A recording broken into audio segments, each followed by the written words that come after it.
Guys स्वागत है आप सभी का silicon valley bridge bank collapse की वीडियो में। अभी हाल ही में देखा गया है यूनाइटेड स्टेट्स ऑफ अमेरिका का यूएसए का एक बहुत ही मशहूर और प्रसिद्ध बैंक था सिलिकॉन वैली बैंक। तो वो कोलैप्स हो गया है। अब वो कोलैप्स भी हो गया है, साथ साथ उसे एक नए बैंक ने टेक ओवर कर लिया है।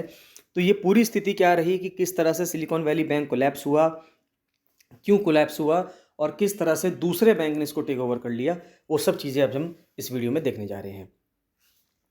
तो सबसे पहले देखते हैं कि सिलिकॉन वैली बैंक जो था ये था क्या, यानी कि कब बना था। तो एक 1983 में इस बैंक को बनाया गया था। कैलिफोर्निया यानी कि यूनाइटेड स्टेट्स ऑफ अमेरिका का जो कैलिफोर्निया है, जहाँ पे सिलिकॉन वैली है, आईटी हब है पूरा यूएसए का, उसी के नाम पे ये सिलिकॉन वैली बैंक बनाया गया था। और जो सिलिकॉन वैली में यानी कैलिफोर्निया में जो स्टार्टअप्स हैं, जो नए नए स्टार्टअप्स वहाँ पे निकल के आए हैं, उनको फंडिंग करने का मेजर काम इस बैंक का हुआ करता था। कई सारी सर्विसेज ये प्रोवाइड करता था। वेंचर कैपिटल हो गया, उसके बाद प्राइवेट इक्विटी फर्म्स को पैसा देना हो गया, और जो प्राइवेट बैंकिंग सर्विसेज जो हाई नेटवर्थ इंडिविजुअल्स हैं। हाई नेटवर्थ इंडिविजुअल्स वो लोग होते हैं जो बहुत ज़्यादा अमाउंट में वहाँ पे पैसा लगाते हैं, बहुत बड़ी रकम वहाँ पे लगाते हैं। उनको हाई नेटवर्थ इंडिविजुअल्स कहा जाता है। ये लोग भारत में भी होते हैं और एज वेल एज़ ये यूएसए में भी हैं। तो ये बैंक कितना बड़ा था अगर हम देखें, तो जो सिलिकॉन वैली बैंक था, इसका बिजनेस करीब करीब जितने यूएस में स्टार्टअप्स बने हैं उसके आधे स्टार्टअप्स ने अपना जो पैसा लिया हुआ था, फंडिंग ली हुई थी वो, या पैसा लगाया हुआ था, वो सिलिकॉन वैली बैंक में लगाया हुआ था। 44% जो यूएस वेंचर बैक्ड टेक्नोलॉजी के स्टार्टअप्स हैं, हेल्थ केयर फर्म्स हैं, वो भी जो पब्लिक हुई थी, उन सब का पैसा सिलिकॉन वैली बैंक के द्वारा ही आया था। और 31 दिसंबर की बात करें 2022 में, तो जो सिलिकॉन वैली बैंक है उसकी जो एसेट्स हैं वो $212 बिलियन एसेट्स थी। बैंक के क्लाइंट्स कौन थे, जैसे कि शॉपिफाई और पिन इंटरेस्ट ऐसे करके और भी बड़ी बड़ी कंपनीज थी, वो भी इस बैंक के कौन थे, अगर हम कहें इस बैंक के क्लाइंट थे। अब नेक्स्ट आता है कि अब क्या हुआ, यानी कि अब दिक्कत कहाँ से शुरू हुई, क्यों इसमें इतनी दिक्कतें आई कि ये बैंक कोलैप्स हो गया और फाइनली किसी और बैंक को इसको टेक ओवर करना पड़ा। अगर हम फंडिंग बूम की बात करें, जिस टाइम पे बहुत ज़्यादा पैसा लगाया जा रहा था, अब देखिए 2021 का समय है जिस टाइम पे बहुत ज़्यादा पैसा अलग अलग कंपनीज में लगाया जा रहा था। और यही सेम टाइम ऐसा है जिस टाइम पे कोरोना वायरस की वजह से पूरे दुनिया में लॉकडाउन हो रखा था और लगभग लगभग सभी देशों की जो अर्थव्यवस्थाएं थी वो चरमरा गई थी।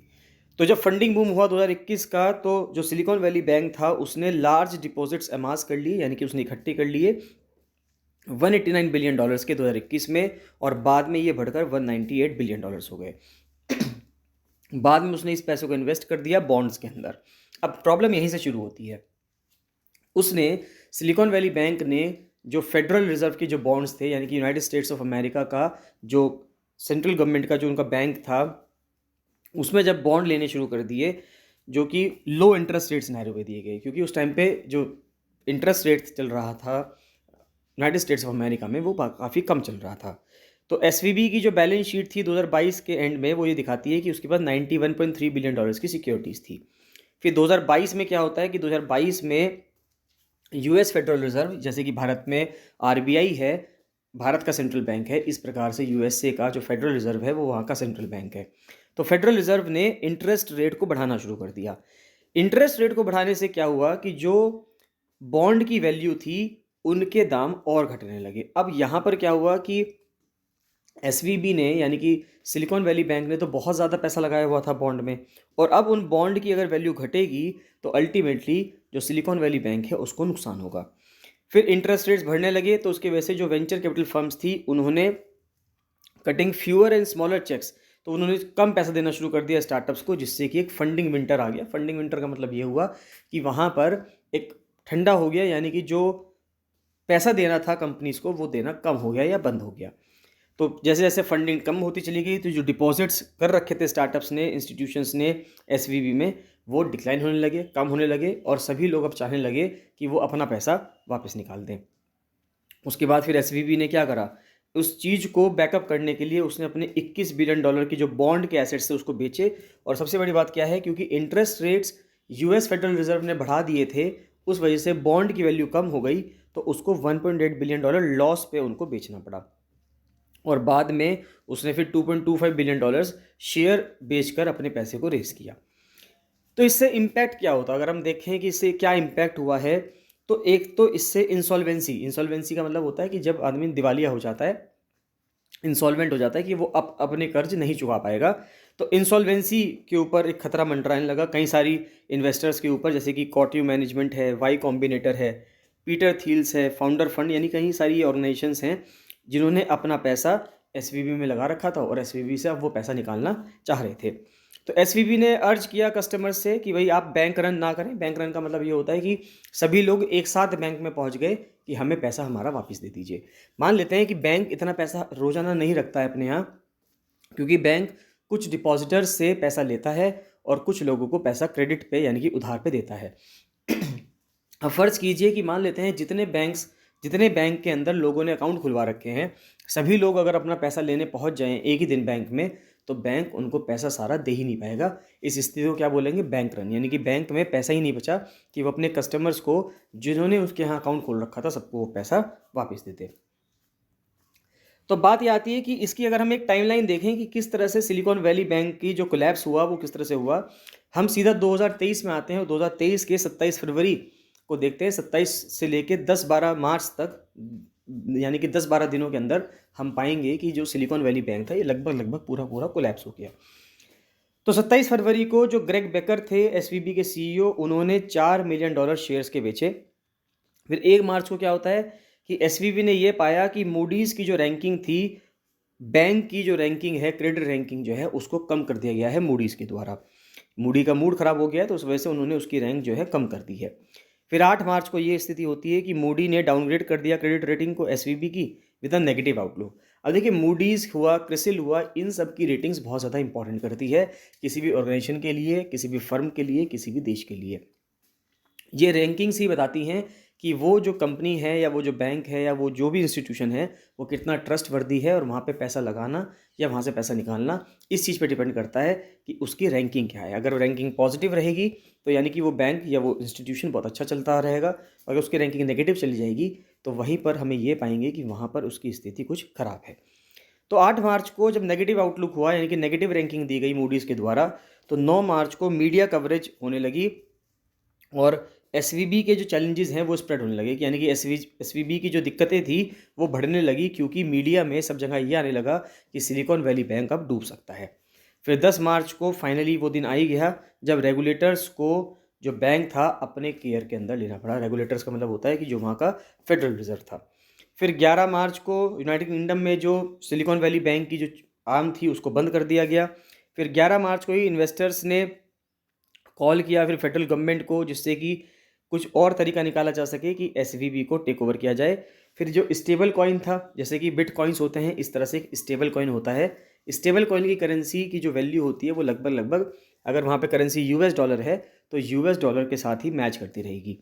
फिर जो बाइडेन ने डिस्कस किया डेवलपमेंट्स को कि किस तरह से एसवीबी के साथ, कैलिफोर्निया के जो गवर्नर थे उनके साथ डिस्कस किया गया कि एसवीबी की स्थिति को किस तरह से सुधारा जाए। फिर 12 मार्च को जो लॉबी ग्रुप्स थे उन्होंने प्रपोजल दिया कि हम डिपॉजिट इंश्योरेंस के पास जा सकते हैं और वहाँ से बात कर सकते हैं। फिर 13 मार्च में कनाडा में जर्मनी के जो रेगुलेटर्स थे उन्होंने कहा कि सिलिकॉन वैली बैंक की जो ब्रांचेस थी जो काम कर रही थी कनाडा में, जर्मनी में, उनको फ्रीज़ कर दिया जाएगा।